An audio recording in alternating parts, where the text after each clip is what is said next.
it's Josh Hewitt from Top Form Fitness, and once again it's time to do it with Hewitt. Today I want to talk about how to set up your own home gym, because let's face it, home gyms are just awesome. Some of the obvious benefits of having a home gym include saving yourself a hell of a lot of time, saving yourself money. You don't have the gym membership fees, all the travel expenses, parking, etc. Less travel time, which I just mentioned. Obviously that makes it extremely convenient, which reduces the excuses you can make for not getting your workout in. You can choose whatever kind of music you want to listen to, like... And some people like to blast that in the gym instead of being forced to listen to it on your iPod. So that's obviously a benefit. And you can have whatever toys you want to have in your gym, so all the accessories, chains, bands, all sorts of different gadgets, stuff you pick off the side of the road. You can throw it in your home gym. It's there for you. It doesn't matter how it looks. It's yours. Obviously, you can decorate it with whatever pictures you want, bodybuilding pictures, scantily clad bikini models, whatever you like. So what are some of the basic pieces of equipment that you need to start your own home gym? Let me take you on a tour of my dungeon. Welcome to the Barbarian Stronghold. First, let me take you on a tour of the gym and talk about what I would recommend if you're just starting out with a basic home gym for beginners. This is the sort of equipment that I used when my main concern was space and cost. So this is what I recommend. First of all, just a basic floor mat for doing your floor exercises, a stability ball. Now, believe it or not, there are some good exercises you can do with stability ball if you're just starting out. Suspension straps, so some sort of exercise suspension straps. This is a pretty cool piece of equipment called the USA. But you can also just use any sort of straps, like I got these at Home Depot, car straps, or like the Jungle Gym, the TRX, any of those. I'll post a link to that as well. Next, you need some body weight training accessories so that you can get the most out of your body weight workouts. Because when you're first starting out, you're going to be using mostly body weight exercises and bands. So you need a chin-up bar. Obviously I have one on my rack, but when you're first starting out, when I first started out, I just used one of those door-mounted chin-up bars, and I'll also post a link to that here as well. And something to do dips on. Now I really like these because they take up very little space, they attach onto my rack, but you can get the standalone dip stands as well. Or you can get a chin dip station. So they have these units that have a chin-up bar and dip bars all in the same unit. They take up very little space, and you can usually get them used on like Craigslist or Kijiji for very little money. In addition to that, bands are a great form of resistance that take up very little space and cost very little money. So I got a bunch of powerlifting bands here, and then even these very basic bands with the handles on the ends that come in different tensions are excellent if you're first starting out as well.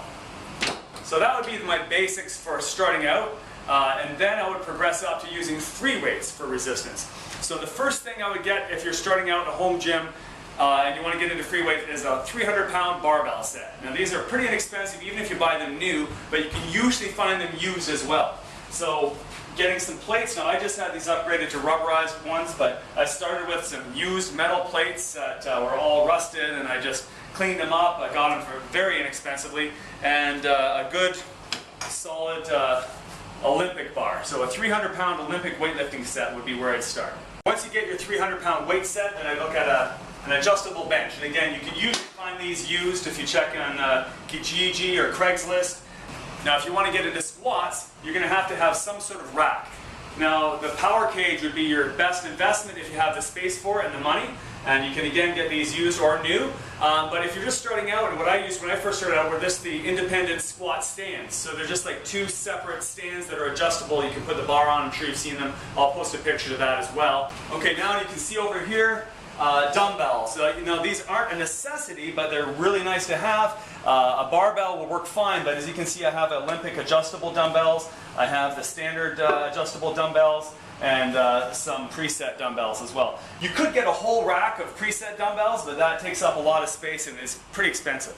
Now, my pride and joy of my home gym is the glute ham machine, so the glute hamstring developer. Not a necessity, but if you have the money and the space for it, I would definitely recommend it. Okay, the final level of investment, if you want to get into it and you don't want to have a lot of free weights around, would be a functional trainer or a cable pulley machine. Personally, I didn't see a need for that. Some people prefer to have it just a cable machine in the corner. It is pretty versatile. You can do a lot of exercises on it.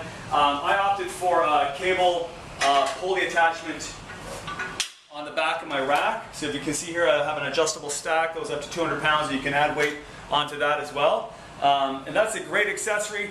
Definitely not necessary, but it does increase the number of exercises you can do, so it's a little bit more versatile. As far as cardio goes, I mean, I do have a stationary bike here, but in my opinion, really not necessary. You can do bodyweight exercises for cardio, such as burpees and jumping jacks and mountain climbers, etc. You can go for a run, you can go for a real bike ride outside if the weather permits. So, you know, a lot of people start their home gym with like a treadmill or a bike.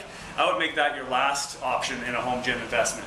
And then you have all the gadgets and accessories as well. So you can have like an ab wheel, my power wheel here. I find that comes really in handy for core training. And I have all sorts of accessories, belts, wraps, straps, all sorts of gadgets. I got my moon boots over here. Now as you can see over here, I have a number of different bars. The Olympic bars, hex bar, easy curl bar, and a number of different attachments from my rack. Those are optional. Once you start to build your gym and it evolves naturally, you might consider picking up some of that. Some other accessories that are great if you're just using bodyweight training is a chin dip belt where you can throw some extra weight on if you're doing your bodyweight exercise.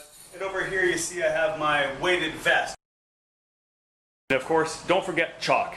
Every good home gym needs some magnesium carbonate. Now if you're going to be training seriously, I'd also recommend you get some floor mats to protect your floor and also protect your weights. These are those really dense gym mats. You can get their, I believe, 4x6. The rest of the floor is are those jigsaw mats. Basically, looks like this.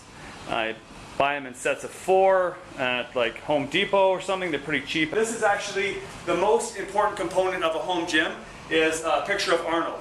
Okay, so make sure you get at least some picture of Arnold, even if it's just ripped out of an old magazine, and that will make your home gym complete. But the main advantage of having a home gym is that you can do whatever the hell you want to do. There's no gym Nazi looking over your shoulder telling you can't use chalk or you can't listen to that kind of heavy music. So I hope you found that helpful if you're looking to set up your own home gym. If you have any questions, post them down below, and until next time, stay strong.